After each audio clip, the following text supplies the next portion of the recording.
70 বছরের রেকর্ড প্রায় ছুঁয়ে ফেলেছে কলকাতার তাপমাত্রার পারদ। প্রখর তাপে পুড়ছে গোটা বাংলা।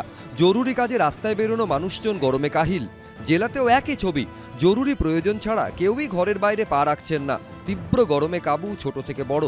অন্তঃসত্ত্বা এবং sugar, pressure, thyroid, heart, liver, kidney বা মানসিক সমস্যায় আক্রান্তদের ক্ষেত্রে হিটস্ট্রোকের সম্ভাবনা বেশি বলে জানাচ্ছেন চিকিৎসকেরা।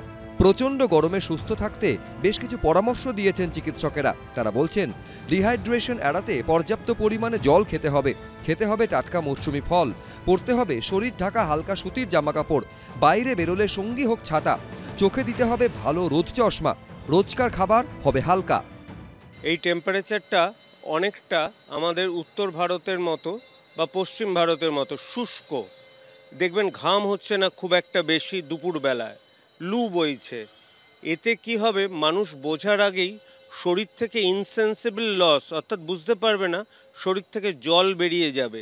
এবং সে যদি প্রিপেয়ার্ড না হয়ে রাস্তায় বেরোয়, হাঁটে, তাহলে কিন্তু হিট রিলেটেড ডিসঅর্ডারের মধ্যে সে পড়বে।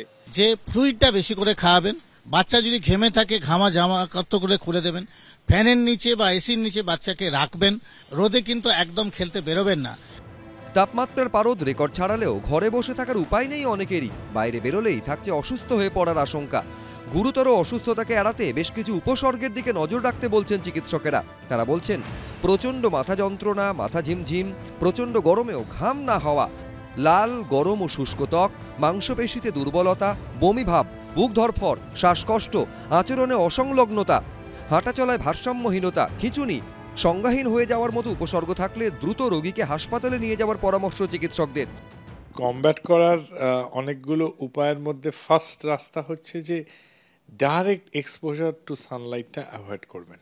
যদি বেশি অসুবিধা হয় বা আপনাকে দেখে যদি অন্য কাউর মনে হয় যে আপনি হয়তো ঠিক প্রকৃতিস্থ নন, তাহলে সঙ্গে সঙ্গে গায়েতে ঠান্ডা জল দিয়ে বা এমনি জল দিয়ে আপনার শরীরটাকে ঠান্ডা করুক, যাতে আপনার কোর টেম্পারেচারটা তাড়াতাড়ি ফল করে যায়। তাকে একটা ঠান্ডা জায়গায় নিয়ে যাওয়া, কোনো একটা ছাদের তলে নিয়ে যাওয়া, তাকে সারা শরীরটা জল দিয়ে ভিজিয়ে দেওয়া, তার মাথায় জল ঢালতে থাকা, তো তাতেই 99% হয়ে যাবে। তারপর যদি দেখা যায় যে না, তার হিটস্ট্রোক হয়ে গেছে, সে আনকনসাসের মতন হয়ে গেছে, তখন আমাদেরকে হসপিটালে নিয়ে যেয়ে নানান রকমের ঠান্ডা জল দিয়ে ওয়াশ করার সিস্টেম থাকে।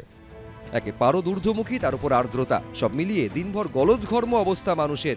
এই অবস্থাতেও সুস্থ থাকতে নিয়ম মেনে চলায় একমাত্র পথ বলে মত চিকিৎসকদের। ময়ূখ ঠাকুর চক্রবর্তী, পার্থপ্রতিম ঘোষ, ঝিলম করঞ্জাই, এবিপি আনন্দ।